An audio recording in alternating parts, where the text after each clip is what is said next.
सीधे रे।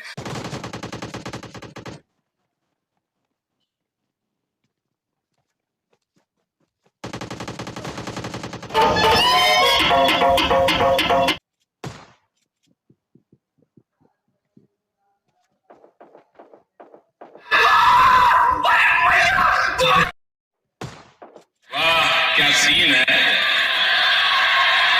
वाह क्या सीन है।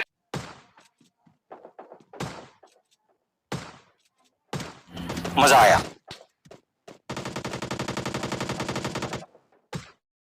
वाले छात्रों को राजनीति से दूर रहना चाहिए। पढ़ाई लिखाई में ध्यान लगाओ, IAS बनो और देश को